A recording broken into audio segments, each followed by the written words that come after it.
Has anybody ever asked you, what do you want to be when you grow up? A couple of years ago, I asked my youngest, what did he want to be when he grew up? And he thought about it and said, I want to be like Dad and work in an office. Wait, what? I mean, don't get me wrong, my husband and I work in an office and we really like our jobs, but that answer really bothered me. That's not what you expect a 6-year-old to say when you ask them, what do they want to be when they grow up? You're thinking, doctor, astronaut, pilot, maybe teacher, but definitely not office. And don't get me wrong, I want my children to grow up to be whatever they want to be, whatever makes them happy. I mean, by a show of hands here, who does not want to be happy? Yeah, no, I didn't think so. Everybody wants to be happy. And since we spend so much time at work, everybody wants to be happy in their job. So I thought to myself, could my son be happier working in an office as opposed to, say, flying to Mars?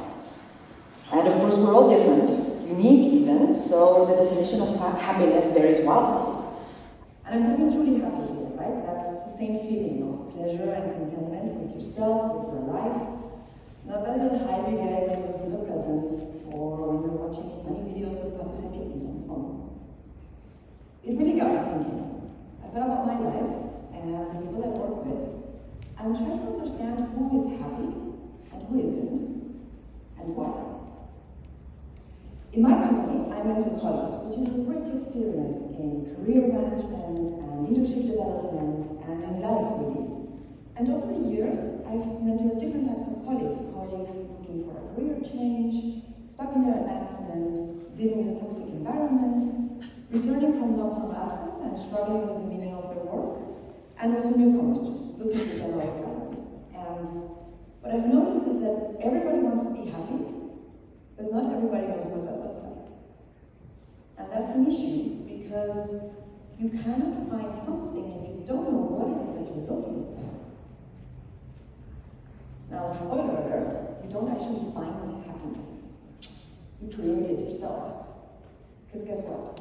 True happiness comes from within. Here's how I do it.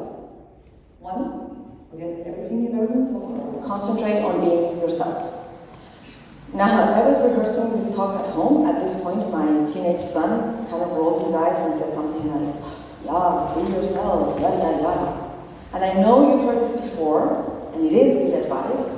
It's just sometimes it's a bit more complicated than it sounds.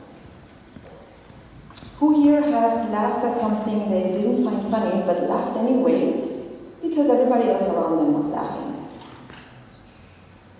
Who here has made fun of a colleague, or a classmate, a teacher, a boss, although you found them quite okay? I see already some hands going up, but everybody else around you was making fun of them, so you joined in. It's natural, it's normal to want to fit in, but it should never come at the cost of your happiness. A lot of the colleagues that come seeking career advice come with questions about how to fit in. How to fit in the mold that somebody else has laid out for them. And these questions cover many things, from what to wear, all the way to how to act. I remember struggling with these same questions when I first started. Relatively early in my career, I was once told I was too much. I'm loud, I speak fast, I speak with my hands, with my eyes, with my head. I guess I stood out the wrong way in that very gray-suited environment I was in, and I was asked to tone it down. Do you want to know what happened? Well, for one, I was miserable. I felt like going to work in a straitjacket every day. I knew this would not go long for good. And the people around me, they got worried. They thought I was struggling with something horrible in my life and they offered to help. They actually missed my loudness and my facial expressions in meetings and discussions. Being myself had a compounded effect. I was happier, so I was better at my job. And I had a positive impact on the team. Embracing my unique strengths, truly being myself, although that defies the norm, is key to my happiness. I mean, look at it this way. You wouldn't put up with a friend who doesn't appreciate your sense of humor. You wouldn't want to be in a romantic relationship with somebody that constantly criticizes everything you wear. You might try to make it work for a while, but at some point you'd be so frustrated, so unhappy, that you would end those relationships. You should not pursue a job or endure a work environment where you cannot be truly yourself. Like, I still find myself trying to live up to expectations of what it is to be a mom, a colleague, a leader. We are all constantly navigating the expectations that others have of us. But we can only be truly happy when we are being ourselves. Or like American singer Dolly Parton says, find out who you are and do it on purpose. Number 2, define your own happiness and improve it. Think about what would make you happy. It could be related to family, friends, hobbies, job. You have it? Now think about it again and ask yourself, why would that make you happy?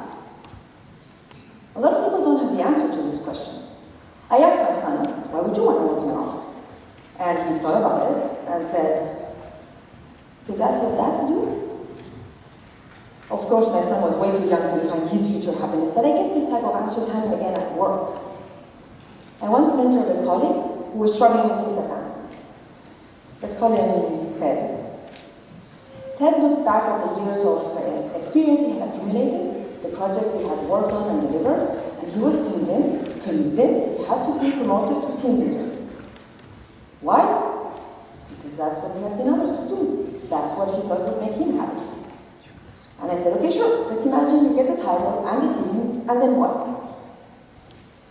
And he didn't have an answer. In fact, it turned out that after a few years, he would expect to grow again, so he would need a larger team and a more important title, and so on every few years. But the issue with Ted's approach was that he was looking for short-term external recognition. The car, the office, the assistant, the large team that reported to him. He wasn't really thinking about what made him happy. We all get so caught up in earning external recognition that we lose sight of what is truly important. I recently read about a TikTok teen influencer who hated her life. She had dropped out of school to spend her days at home in front of the camera.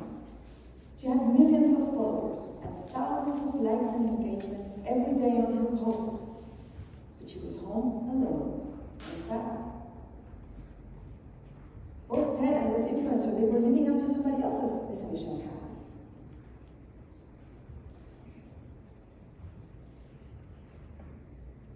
Sorry. Yeah, we're having a little bit of an issue. I'm very happy right now. Thank you very much.